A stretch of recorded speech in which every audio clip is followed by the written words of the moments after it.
সবাইকে স্বাগত দীপ্ত সংবাদে, সাথে রয়েছে দোলা ডলরেস। শুরুতেই জানাবো সংবাদ শিরোনাম। অত্যাবশ্যকীয় ওষুধের দাম প্রশ্নে গুরুত্ব পাচ্ছে না জনস্বার্থ, বারবার নীতি পরিবর্তনে ক্ষতিগ্রস্ত হচ্ছেন রোগীরা, দ্রুত সমাধানের পরামর্শ বিশেষজ্ঞদের। ওষুধ উৎপাদন, বিপণন ইত্যাদি সকল অংশীজনকেই ওই টাস্কফোর্সের আওতায় আনা দরকার ছিল। 2016 বা 17 সালের পর থেকে আর টোটালি কিন্তু কোনো প্রাইস রিভিউ হয়নি। সারা দেশে শপিং মল, দোকানপাট রাত 8টার মধ্যে বন্ধের নির্দেশ। বিদ্যুৎ ও গ্যাস সংকট মোকাবেলায় সরকার সর্বোচ্চ চেষ্টা করছে, মন্তব্য প্রতিমন্ত্রীর। জনদুর্ভোগকে বিবেচনায় নিয়ে আমরা প্রাণান্তকর চেষ্টা করছি। এটা আমার ধারণা জনগণ বোঝেন, আপনারাও বোঝেন। আমাদের চেষ্টার ন্যূনতম কোনো ত্রুটি নেই। ডিবি হেফাজতে 6 সমন্বয়কের খাওয়ার ছবি প্রকাশ করেন হারুন। নির্দেশ ছিল তৎকালীন স্বরাষ্ট্রমন্ত্রী কামালের। ফোন আলাপ রেকর্ড ট্রাইব্যুনালে জমা। ছবি তুলে বাইরে জি স্যার ছবি তোলা প্লাস হলো বিবৃতিটা প্রকাশ ছবিটা নিজের কাছে রেখে দিন না ওনারা তো বলছে প্রকাশ করার জন্য স্যার। মনির স্যার এসবি চিফ স্যার জিজ্ঞাসা করেন স্যার। অনিশ্চিত ভবিষ্যতের পথে রাজশাহীর অসংখ্য পথ শিশু, অভাবের কারণে ফেরি করছে ফুল বেলুন। সামাজিক সুরক্ষায় আনার পরামর্শ বিশেষজ্ঞদের। আমার জন্মদিনের কাট নাই, তাই আমি স্কুল পড়ি না। দিনে হলো 300-400 টাকা ইনকাম করে নিয়ে আসি, লেন আমাদের মা বাবার হাতে দিই। ইরানের হামলার ভয়ে তুরস্ক থেকে পালানোর পথ খুঁজছিলেন ট্রাম্প। বেছে নেন খাবার গাড়ি ও বিকল্প উড়োজাহাজ। সাংবাদিকদের কাছে স্বীকার।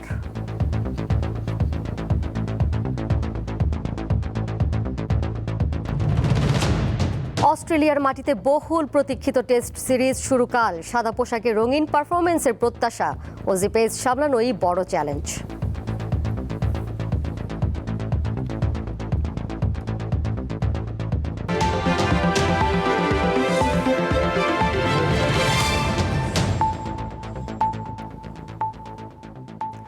সংবাদে আরও দেখবেন,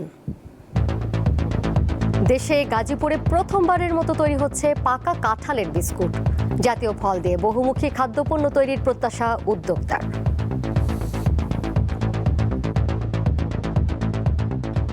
এটা অনলাইনের মাধ্যমে বাজারজাত হচ্ছে, আমাদের নিজস্ব শোরুমে হচ্ছে এবং অনেকটা ভালো সাড়া পাচ্ছি। এতক্ষণ শুনছিলেন শিরোনাম, এবারে চলে যাচ্ছি পুরো খবরে। সরকার অত্যাবশ্যকীয় ওষুধের তালিকা, ওষুধের মূল্য নির্ধারণ পদ্ধতি বাতিল করায় এ নিয়ে মিশ্র প্রতিক্রিয়া রয়েছে। চলতি বছরের জানুয়ারিতে অন্তর্বর্তী সরকার অত্যাবশ্যকীয় ওষুধের যে তালিকা ও মূল্য নির্ধারণ করেছিল তা যথাযথ নিয়ম মেনে হয়নি বলে জানান বিশ্লেষকরা। তারা বলছেন এখন প্রয়োজন জনগণের স্বার্থে ওষুধ কোম্পানিগুলোর সঙ্গে আলোচনা করে নতুন দাম নির্ধারণ করার। জনস্বাস্থ্য বিবেচনায় স্বাস্থ্য ও পরিবার কল্যাণ মন্ত্রণালয় 1994 সালের আদেশে দেশে উৎপাদিত মোট 117টি অত্যাবশ্যকীয় ওষুধের মূল্য নির্ধারণ করে দিয়েছিল। এই ওষুধগুলো বিভিন্ন সংক্রামক রোগ, পরিপাকতন্ত্র, উচ্চ রক্তচাপ, ডায়াবেটিস, স্নায়ুরোগ ও মানসিক স্বাস্থ্যসহ আরও অনেক কারণে ব্যবহার হয়। পরবর্তীতে ধাপে ধাপে এই তালিকা বড় হয়ে সর্বশেষ অন্তর্বর্তীকালীন সরকারের সময়ে মোট ওষুধের সংখ্যা দাঁড়ায় 295টিতে। কিন্তু বর্তমান নির্বাচিত সরকার আসার পর গত 3 আগস্ট মন্ত্রিসভার বৈঠকে অত্যাবশ্যকীয় ওষুধের তালিকা 2026 এবং ওষুধের মূল্য নির্ধারণ পদ্ধতি 2026 বাতিলের প্রস্তাব অনুমোদিত হয়। ওষুধের মূল্য নির্ধারণে গঠিত টাস্ক ফোর্স কমিটির সদস্য জানান, 90-এর দশকে ওষুধের উৎপাদন মূল্যের সঙ্গে বর্তমান সময়ের উৎপাদন ব্যয়ের অনেক পার্থক্য রয়েছে। ফলে যারা শুধুমাত্র 117টি ওষুধ তৈরি করত তারা বাজারে টিকে থাকতে পারেনি। দেখেন যে 2016 বা 17 সালের পর থেকে আর টোটালি কিন্তু কোনো প্রাইস রিভিউ হয়নি। ফলে অনেকেই কিন্তু এই প্রোডাক্টগুলো যারা তৈরি করে তারা তাদের ন্যায্য প্রাইসটা পায় না এবং তারা আসলে প্রোডাকশন করতে গিয়ে লসের সম্মুখীন হয়। কিন্তু যারা আরও বেশি প্রোডাক্ট তৈরি করে তারা ক্রস সাবসিডাইজ দিয়ে এই প্রোডাক্টগুলো কেউ তৈরি করে। এগুলো দেখেন যে 117টা ক্যাটাগরি বেশিরভাগ প্রোডাক্ট কিন্তু এখন বাজারে পাবেন না।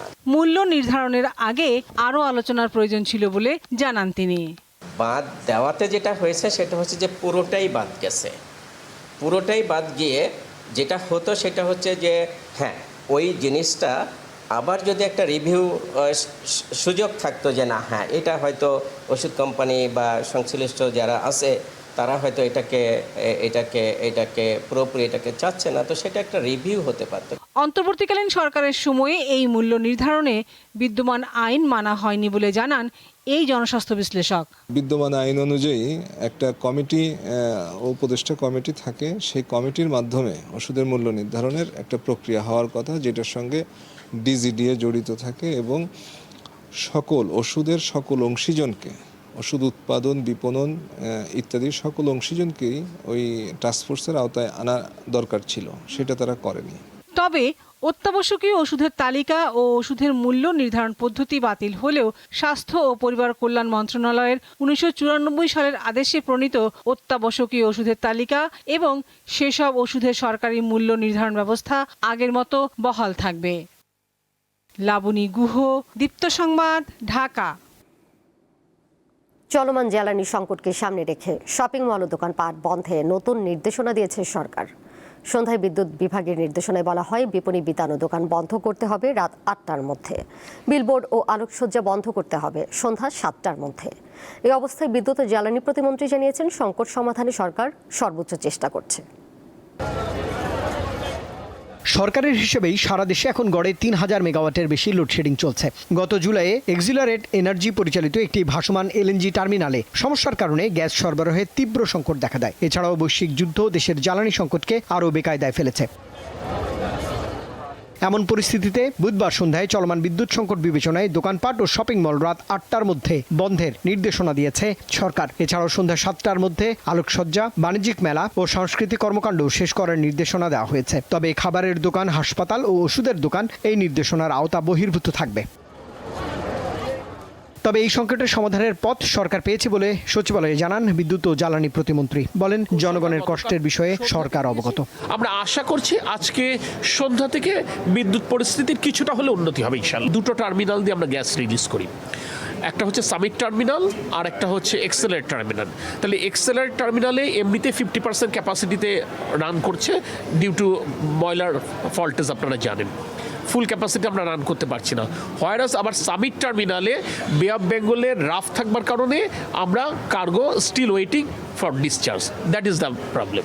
একই সঙ্গে গ্যাস বিদ্যুৎ সংকটের ফলে চলমান ভোগান্তির জন্য তিনি দুঃখ প্রকাশ করেন। আমরা বারবার সে কারণে বাংলাদেশের জনগণের কাছে দুঃখ প্রকাশ করছি। রুবায়েত হাসান, দীপ্ত সংবাদ, ঢাকা।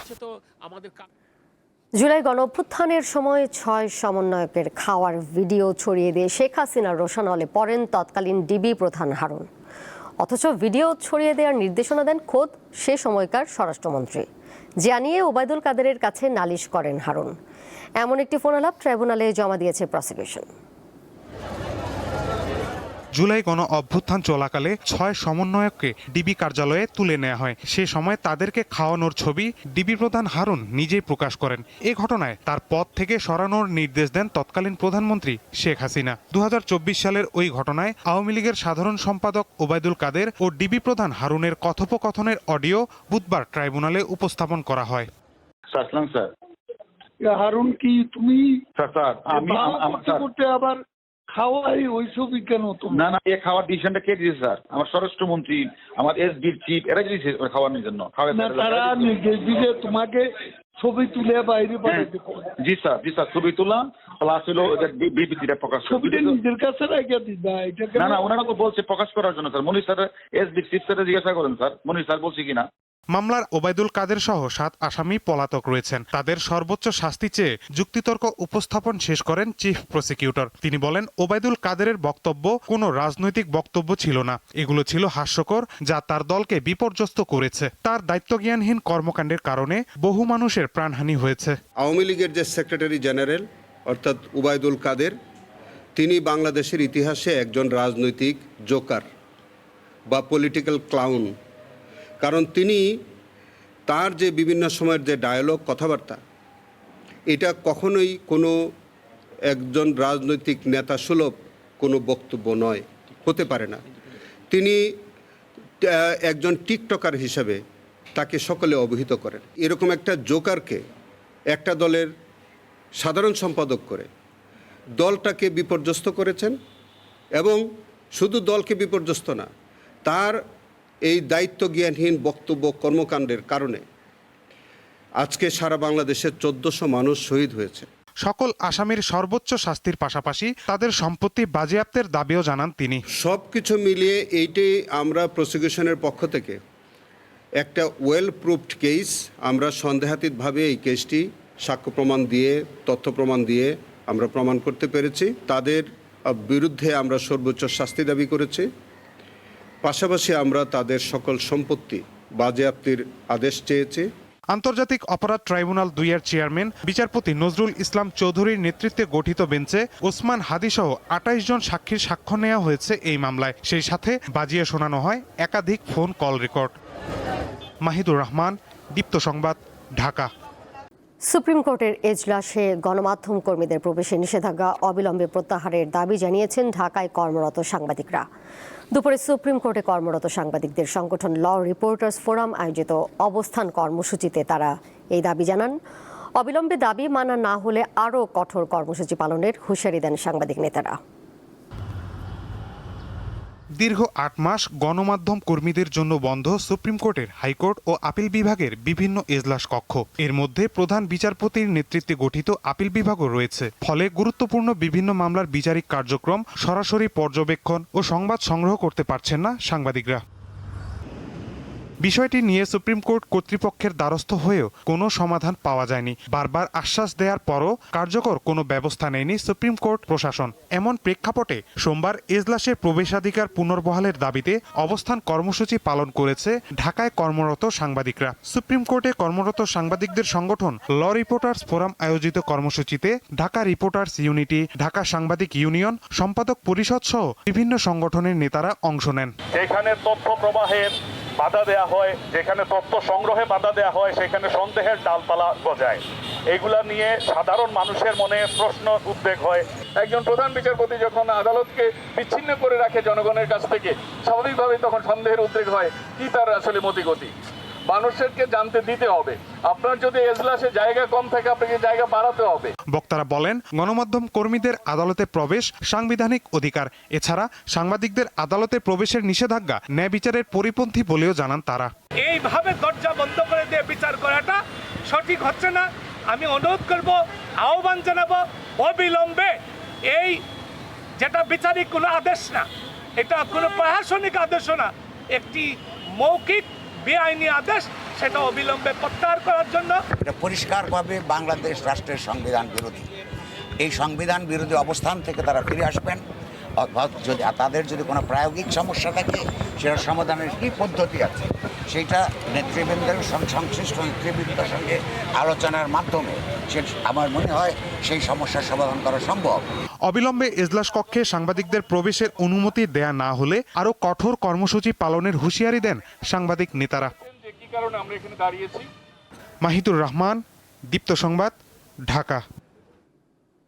রাষ্ট্রপতি নির্বাচনে মনোনয়নপত্র জমা দেওয়ার সময় শেষ হচ্ছে আগামীকাল বৃহস্পতিবার। এখন পর্যন্ত ক্ষমতাসীন দল বিএনপি ও বিরোধী দল জামায়াতে ইসলামীর নেতৃত্বাধীন 11 দলীয় ঐক্যের পক্ষ থেকে মনোনয়নপত্র সংগ্রহ করা হয়েছে। 11 দলীয় ঐক্যের প্রার্থী হিসেবে শরিক দল এলডিপির প্রেসিডেন্ট অলি আহমেদের নাম প্রকাশ করা হয়েছে, কিন্তু ক্ষমতাসীন দল বিএনপির পক্ষ থেকে কারো নাম ঘোষণা করা হয়নি। তবে সম্ভাব্য প্রার্থী হিসেবে বিএনপির মহাসচিব মির্জা ফখরুল ইসলাম আলমগীরের নাম শোনা যাচ্ছে। রাষ্ট্রপতি নির্বাচনের মনোনয়নপত্র বাছাই করা হবে আগামী রোববার। প্রত্যাহারের শেষ সময় 18 আগস্ট। সংসদ অধিবেশন কক্ষে ভোট গ্রহণ হবে 20 আগস্ট বৃহস্পতিবার দুপুর 2টা থেকে বিকেল 5টা পর্যন্ত।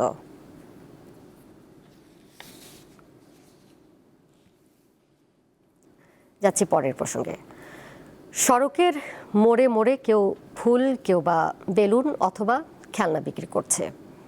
এই চিত্র রাজশাহীর, অথচ এইসব পথশিশুর বই খাতা নিয়ে স্কুলে যাওয়ার কথা। সে সময় দরিদ্র বাবা মায়ের সাথে সংসারের খরচ বহনের দায়িত্ব পড়েছে তাদের উপর। এসব শিশুদের জন্য দীর্ঘমেয়াদী রাষ্ট্রীয় সহায়তা কার্যকর উদ্যোগ নেওয়া প্রয়োজন বলে মনে করে সচেতন মহল। ভোরের আলো ফোটার আগেই ঘুম ভাঙে 10 বছর বয়সী নবীর। রাজশাহী মহানগরীর 14 পায় ঢালান এলাকার বস্তিতে থাকেন তিনি। দেখা যায় তার হাতে খেলনা বা ঘূর্ণির মতো জিনিস নিয়ে রাজশাহী মহানগরীর বিভিন্ন মোড়ে মোড়ে এবং বিনোদন কেন্দ্রগুলোতে ঘুরে বেড়ান। আমি থাকি গলির ডালানে, তো 300 টাকা বেচেছি। এটা দিয়ে আমার আম্মু বাজার করে আনবে। আমি স্কুলে পড়ি না, তো আমার জন্মদিনের কার্ড নাই, তাই আমি স্কুল পড়ি না। শুধু নবী নয়, নবীর মতো প্রতিটি পথ শিশুর দিনের সবটুকু সময় কাটে রাস্তায়। লেখাপড়া, খেলাধুলা কিংবা শৈশব সবকিছু ছাপিয়ে তাদের একটাই চিন্তা, আজ কয় টাকা আয় হলো। আমরা দুপুরের পর বাড়াই ব্যবসাতে দেয়া, ব্যবসা করি, ব্যবসা করে রাত 9টা 10:30 পর্যন্ত ব্যবসা করি, দিয়ে আমাদের 350 400, শুক্রবার আরও ভালো ইনকাম হয়, 500 600 এই টাকা দেয়া মা বাবার হাতে দিই, দিয়ে ওগুলো দিয়ে আমাদের সংসার চলে, ওগুলো দিয়ে আমাদের পরিবার চলে। দিনে হলো 300-400 টাকা ইনকাম করে নিয়ে আসে, লেন আমাদের মা বাবার হাতে দিই। পথ শিশু এবং সেই যে শিশু কিশোরদের দিয়ে যে আমরা কাজ করাচ্ছি, এটি একটি অপরাধ এবং তাদের জন্য কোনো রাজনৈতিক দলের কোনো সুচিন্তিত পরিকল্পনা নেই, প্রস্তাবনা নেই, সরকারেরও এ নিয়ে মাথা ব্যথা নেই। এই শিশুরাই হয়ে যায় অপরাধী, তারা হয়ে যায় কিশোর গ্যাং এক সময়। তাদেরকে যারা ব্যবহার করছেন, কেউ অভাবে পড়ে ব্যবহার করছেন এবং কেউ হয়তো স্বভাবে ব্যবহার করছেন। এই জন্য রাষ্ট্রের আসলে নীতি দরকার, দীর্ঘমেয়াদী পরিকল্পনা করেই এই শিশুদের বাঁচাতে হবে। রাজশাহীর প্রতিটি পথ শিশুর গল্প হয়তোবা আলাদা, তবে তাদের কষ্টের ভাষা এক। নিরাপদ শৈশব আর শিক্ষার অধিকার নিশ্চিত করতে সমন্বিত উদ্যোগী হতে পারে তাদের জীবনের নতুন সূচনা। ইউসুফ আদনান, দীপ্ত সংবাদ, রাজশাহী। কাঁঠালের রাজধানী হিসেবে পরিচিত গাজীপুরের শ্রীপুরে এবার কাঁঠাল থেকে তৈরি হচ্ছে বিস্কুট। পাকা কাঁঠালের রস ব্যবহার করে তৈরি হচ্ছে এই খাদ্যপণ্য। উদ্যোক্তার আশা, দেশের বাজারের পাশাপাশি একদিন বিদেশেও রপ্তানি হবে কাঁঠালের বিস্কুট। বৈশাখ থেকে ভাদ্র গাজীপুরের শ্রীপুরের বাগানে এ সময় শোভা পায় জাতীয় ফল কাঁঠাল। রসে টসটসে এই ফলের চাহিদা থাকলেও সংরক্ষণ ও বিপণনের সীমাবদ্ধতায় প্রতি বছরই বিপুল পরিমাণ কাঁঠাল নষ্ট হয়। এই অপচয় রোধে ভিন্ন এক উদ্যোগ নিয়েছেন শ্রীপুর পৌরসভার বৈরাগীর চালা এলাকার উদ্যোক্তা আব্দুস সাত্তার ভুইয়া। পাকা কাঁঠালের রস থেকে তিনি তৈরি করছেন বিস্কুট। প্রথমে কাঁঠালের কোষ ব্লেন্ড করা হয়, এরপর ঘন রসের সঙ্গে মেশানো হয় ঘি, মাখন, দুধ, ময়দা সহ অন্যান্য উপকরণ। পরে ভালোভাবে মিশিয়ে তৈরি হয় কাঁঠালের বিস্কুট। বাগান থেকে কাঁঠাল আপনার সংগ্রহ করে নিয়ে আসি আমরা, নিয়ে আসার পরে এই কাঁঠাল আমরা কাটি। কাঁঠালগুলো ব্লেন্ডার করে ময়দা, চিনি, দুধ, বাটার, ঘি একসাথে মিক্স করে আমরা কাঁঠালের বিস্কুটটা তৈরি করি। 40% কাঁঠাল দিয়া বিস্কুট তৈরি করতে আমরা পারি, মেশিনে দিয়া তৈরি করি আর কি। চীন, ভারত, ইন্দোনেশিয়া ও জাপানে কাঁঠাল প্রক্রিয়াজাত করে বিভিন্ন খাদ্যপণ্য তৈরির ধারণা থেকেই কাঁঠালের বিস্কুট তৈরির উদ্যোগ নেন আব্দুস সাত্তার ভুইয়া। ভবিষ্যতে কাঁঠালের চিপস সহ আরও খাদ্যপণ্য উৎপাদন করে বিদেশে রপ্তানির পরিকল্পনা রয়েছে তার। টেস্টিং হিসাবে আমি এটা বাজারজাত করতেছি, এটা অনলাইনের মাধ্যমে বাজারজাত হচ্ছে, আমাদের নিজস্ব শোরুমে হচ্ছে এবং অনেকটা ভালো সাড়া পাচ্ছি। কাঁঠাল থেকে খাদ্যপণ্য তৈরির এই উদ্যোগে সব ধরনের সহযোগিতা করা হবে বলে জানিয়েছেন স্থানীয় কৃষি কর্মকর্তা। অন্যান্য উদ্যোক্তা কিভাবে তৈরি করা যায় সে বিষয়ে আমরা পরামর্শ দিয়ে যাচ্ছি এবং পরিকল্পনা রয়েছে যেন কাঁঠালের বাজার মূল্যটা বৃদ্ধি করা যায়। কৃষি সম্প্রসারণ অধিদপ্তরের তথ্য মতে গাজীপুরে প্রতি বছর 2,57,000 টন কাঁঠাল উৎপাদন ও বাজারজাত করা হয়। সঞ্জিদা প্লাবনী, দীপ্ত, বার্তা কক্ষ। এবারে দেখে নেব দেশের আরও কিছু টুকরো খবর নিয়ে। দীপ্ত সংবাদের নিয়মিত আয়োজন সংবাদ সংক্ষেপ। চিত্রনায়ক সালমান শাহ হত্যা মামলায় গ্রেফতারকৃত অভিনেতা আশরাফুল হক ডনের জামিন আবেদন নামঞ্জুর করেছে আদালত। বুধবার ঢাকার মেট্রোপলিটন ম্যাজিস্ট্রেট শুনানি শেষে আবেদনটি নামঞ্জুর করেন। এর আগে গত 9 আগস্ট রাজধানীর শাহজালাল বিমানবন্দর থেকে তাকে আটক করে ইমিগ্রেশন পুলিশ। দীর্ঘদিন কর্মস্থলে অনুপস্থিতির কারণে ডিএমপির ওয়ারি বিভাগের সাবেক ডিসি সহ 6 পুলিশ কর্মকর্তাকে চাকরি থেকে বরখাস্ত করেছে সরকার। বুধবার স্বরাষ্ট্র মন্ত্রণালয় থেকে পৃথক প্রজ্ঞাপনে তাদের বরখাস্তের বিষয়টি জানানো হয়েছে। চাকরি থেকে বরখাস্ত হওয়া 6 পুলিশ কর্মকর্তা হলেন বরিশাল রেঞ্জ ডিআইজি কার্যালয়ে সংযুক্ত ডিএমপির সাবেক যুগ্ম পুলিশ কমিশনার বিপ্লব কুমার সরকার ও সুদীপ কুমার চক্রবর্তী, খুলনা রেঞ্জ ডিআইজি কার্যালয়ে সংযুক্ত ডিএমপির ওয়ারি বিভাগের সাবেক DC Iqbal Hossain, Chittagong range DIG কার্যালয়ে সংযুক্ত ডিএমপির উত্তরা বিভাগের সাবেক ডিসি কাজী আশরাফুল আজিম, কক্সবাজার এপিবিএন এর অতিরিক্ত পুলিশ সুপার রাজন কুমার দাস এবং ডিএমপির সাবেক সহকারী পুলিশ কমিশনার গোলাম রুহানি। বন্য হাতি ও তাদের আবাসস্থল রক্ষায় বিশ্বজুড়ে সচেতনতা তৈরির আহ্বানের মধ্য দিয়ে বুধবার পালিত হলো বিশ্ব হাতি দিবস। দেশের সীমান্তবর্তী গারো পাহাড়ে কঠিন সংকটে রয়েছে হাতির দল। বন উজাড়, মানুষের বসতি সম্প্রসারণ এবং খাদ্য পানির সংকটে প্রায়ই লোকালয়ে ঢুকে পড়ছে প্রাণীটি। এতে বাড়ছে মানুষ ও হাতির সংঘাত। গত 11 বছরে গারো পাহাড় এলাকায় হাতির হামলা ও সংঘাতে মারা গেছে 39টি হাতি ও 36 জন মানুষ। ডেস্ক রিপোর্ট, দীপ্ত বার্তা কক্ষ। দেশের পার্বত্যাঞ্চলকে ঘিরে দেশি বিদেশি শক্তির গভীর ষড়যন্ত্র চলছে। পাহাড়ের শান্তি বজায় রাখতে সেখানে সেনাবাহিনীকে সমৃদ্ধ করার আহ্বান জানিয়েছেন বিশেষজ্ঞরা। বিকেলে জাতীয় প্রেস ক্লাবে এক্স ফোর্সেস অ্যাসোসিয়েশন আয়োজিত আলোচনায় অংশ নিয়ে তারা এসব কথা বলেন। এ সময় প্রবাসী কল্যাণ ও বৈদেশিক কর্মসংস্থান প্রতিমন্ত্রী নুরুল হক নূর বলেন, পার্বত্য চট্টগ্রামে সশস্ত্র গোষ্ঠীকে নির্মূল করতে কঠোর সামরিক অভিযান চালানো প্রয়োজন। প্রধানমন্ত্রীর রাজনৈতিক সহকারী রাশেদ খান বলেন, পাহাড়কে বাংলাদেশ থেকে আলাদা করতে বিভিন্ন জনগোষ্ঠীর হাতে অস্ত্র তুলে দেওয়া হচ্ছে।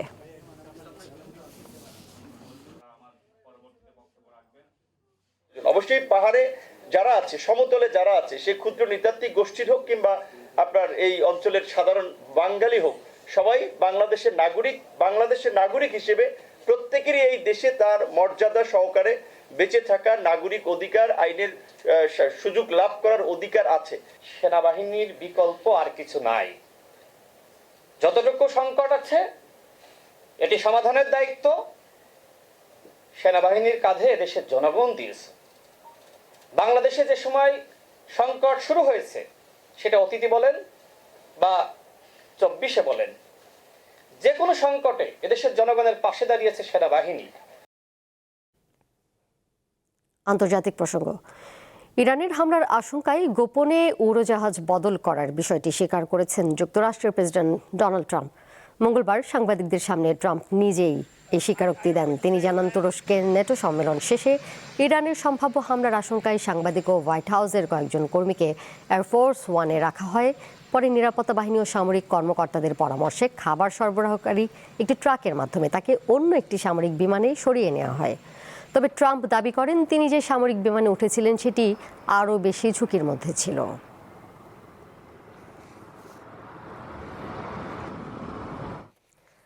যুদ্ধ অবসান কিংবা চুক্তির বিষয়ে যুক্তরাষ্ট্রের প্রেসিডেন্ট ডোনাল্ড ট্রাম্পকে বেশ বিভ্রান্তিতে ফেলেছেন ইরানের নেতারা।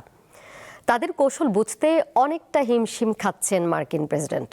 ইতিহাস ঘাটলে দেখা যায়, শুধু ট্রাম্প নন, আরও অনেক মার্কিন প্রেসিডেন্টকে গোলক ধাঁধায় ফেলেন পারস্যের দেশটি।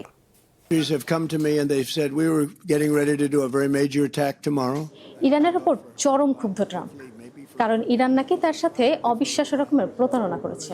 এমনকি সাংবাদিকদের তিনি এও বলেছেন যে ইরান তাকে বারবার রাগিয়ে দিচ্ছে।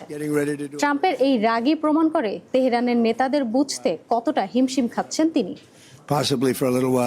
প্রতিপক্ষকে চিনতে এবং তাদের দুর্বলতার সুযোগ নিতে নিজেকে ওস্তাদ মনে করেন ট্রাম্প, কিন্তু এক্ষেত্রে ইরানের নেতারাই তাকেই ঘোল খাইয়ে ছেড়েছে। ট্রাম্প বলছে একটা, তো ইরান বলছে উল্টোটা। ট্রাম্প হরমুজ প্রণালী পুনরায় চালু করতে চাইলেও ইরান তা নাকচ করে প্রণালীতে ফি আদায়ের দাবিতে অনড়। অর্থাৎ ট্রাম্পকে নিয়ে রীতিমতো খেলছে তেহরানের প্রশাসন। তবে ট্রাম্পই প্রথম মার্কিন প্রেসিডেন্ট নয় যাকে এমন গোলক ধাঁধায় ফেলেছে ইরান। 1979 সালে ইসলামী বিপ্লবের পর থেকে প্রায় প্রতিটি মার্কিন প্রেসিডেন্ট ইরানের জটিল ক্ষমতার কাঠামো এবং রাজনৈতিক নেতৃত্বের মানসিকতা বোঝার চেষ্টা করেছেন, কিন্তু তাদের বেশিরভাগই ব্যর্থ হয়েছেন, নয়তো বড় ধরনের রাজনৈতিক ধাক্কাও খেয়েছেন।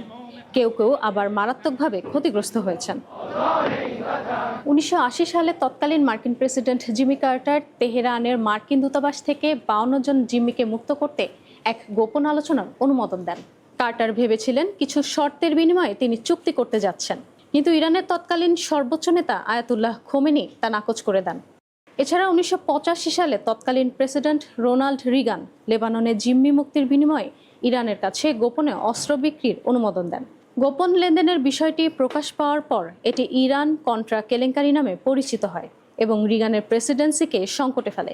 এমনকি 1997 সালে তেহরানের সংস্কারপন্থী মোহাম্মদ খাতামি প্রেসিডেন্ট নির্বাচিত হওয়ার পর বিল ক্লিন্টন ও পররাষ্ট্রমন্ত্রী মেডেলিন অলব্রাইট দুই দেশের সম্পর্ক জোড়া দেওয়ার চেষ্টা করলেও ইরানের কট্টরপন্থীদের বিরোধিতায় তা ব্যর্থ হয়। একমাত্র ব্যতিক্রম সাবেক প্রেসিডেন্ট বারাক ওবামা। শুধুমাত্র তিনি 2015 সালে ইরানের অর্থনৈতিক নিষেধাজ্ঞা শিথিলের বিনিময়ে দেশটির পারমাণবিক কর্মসূচি সীমিত করার চুক্তি করেন। কিন্তু 2018 সালে ট্রাম্প সেই চুক্তি বাতিল করে আরও কঠোর নিষেধাজ্ঞা আরোপ করেন। জবাবে তেহরানও তাদের পারমাণবিক কর্মসূচি আরও জোরদার করে। বিশ্লেষকরা বলছেন, ট্রাম্প ক্ষমতায় আসার পর থেকেই ইরান প্রতিনিয়ত ওয়াশিংটনকে কূটনীতিতে টেক্কা দিয়ে যাচ্ছে এবং যুদ্ধ শেষ করার জন্য ট্রাম্পের যে অধৈর্য মনোভাব তাকে হাতিয়ার বানাচ্ছে দেশটি। ইশরাত সুমা, দীপ্ত বার্তা কক্ষ। খেলার খবর। স্বাগতিক অস্ট্রেলিয়ার বিপক্ষে কাল সিরিজের প্রথম টেস্ট খেলতে নামবে বাংলাদেশ। খেলা শুরু বৃহস্পতিবার সকাল 6:30টায়। লাল বলের ক্রিকেটে অজিদের বিপক্ষে ভালো কিছুর প্রত্যাশা লাল সবুজের প্রতিনিধিদের। ঘরে বাইরে পাকিস্তানের বিপক্ষে সিরিজ জয়। ওয়েস্ট ইন্ডিজকে তাদের মাটিতে সিরিজ হারানোর স্মৃতি তো তরতাজাই। 2022 সালে মাউন্ট মঙ্গানুয়েতে ভিন্ন কন্ডিশনও আছে জয়, কিন্তু বাকি দুই সংস্করণের মতো টেস্টে বাংলাদেশের সবচেয়ে বড় সংকট ধারাবাহিকতায়। পাকিস্তানের বিপক্ষে দুর্দান্ত খেলে সিরিজ জেতার পরের মাসেই জিম্বাবুয়ের কাছে হারে ইনিংস ব্যবধানে। সেই পরাজয়ের স্মৃতিকে সঙ্গী করে মুখোমুখি হতে যাচ্ছে অস্ট্রেলিয়ার। দলের সমস্যাগুলো যেখানে আরো প্রকট হয়ে ওঠার শঙ্কা তো আছেই। ওপেনিংয়ে দীর্ঘদিনের সমস্যা। ক্রিকেট অস্ট্রেলিয়া একাদশের বিপক্ষে প্রস্তুতি ম্যাচে 3 ওপেনারের কেউই ভালো করতে পারেননি। শুধু ওপেনারদের আলাদা করে বিশ্লেষণ করা ভুল হবে। ইনিংস ব্যবধানে হারের ম্যাচে শতক করা মেহেদী হাসান মিরাজ ছাড়া আর কেউই অর্ধশতক পেরোতে পারেননি। লিটন না থাকলে লোয়ার অর্ডারে কে হাল ধরবে তাও অজানা। প্রস্তুতি ম্যাচে বোলিং বিভাগ নিয়েও ধোঁয়াশা আছে। তাসকিন আহমেদ ও হাসান মাহমুদের সাথে একাদশে তৃতীয় পেসার কে হচ্ছেন তা স্পষ্ট নয়। খালেদ আহমেদ, ইবাদত হোসেন ও মুশফিক হাসানের কেউই দাবিটা জোরালো করে তুলতে পারেননি। এইসব আফসোস তো আছেই, বাংলাদেশের জন্য চ্যালেঞ্জ অনভিজ্ঞতাও। 100-র বেশি টেস্ট আর 20 বছরের লম্বা ক্যারিয়ারে মুশফিকুর রহিমের সাদা পোশাকে অভিষেক হচ্ছে অস্ট্রেলিয়ার মাটিতে। দলের বাকি সদস্যের কথা আর কি বা ব্যাখ্যা করার আছে? ওয়ানডে টি20 সংস্করণের চেয়ে টেস্ট ম্যাচের উইকেট গুরুত্বপূর্ণ হয়ে ওঠে বেশি। 5 দিনের খেলায় কেমন আচরণ করবে 22 গজ, তার উপর অনেকখানি নির্ভর করবে ম্যাচের ফল। অস্ট্রেলিয়া বাংলাদেশ প্রথম টেস্টের আগেও আলোচনায় আছে ডারউইনের উইকেট। মারারা স্টেডিয়াম নামের এই মাঠে এখন পর্যন্ত টেস্ট ম্যাচ হয়েছে মাত্র 2টি। 2003 সালে যার সবশেষ ম্যাচে অজিদের বিপক্ষে মাঠে নেমেছিল বাংলাদেশ। প্রায় 23 বছর বিরতি শেষে আবারও যখন এখানে টেস্ট হচ্ছে, প্রতিপক্ষের খেলোয়াড়দের চেয়েও প্রশ্ন ওঠে কেমন হবে উইকেট। মোহাম্মদ হাসিব, দীপ্ত স্পোর্টস। আর এই ছিল এখনকার সংবাদে। এর সাথে বিদায় নিচ্ছি আমি দোলা ডলরেস। এতক্ষণ সাথে থাকার জন্য সবাইকে ধন্যবাদ। আরও তথ্য এবং বিনোদনের নানা খবরাখবর জানতে যুক্ত থাকুন দীপ্ত ডিজিটাল প্ল্যাটফর্মে।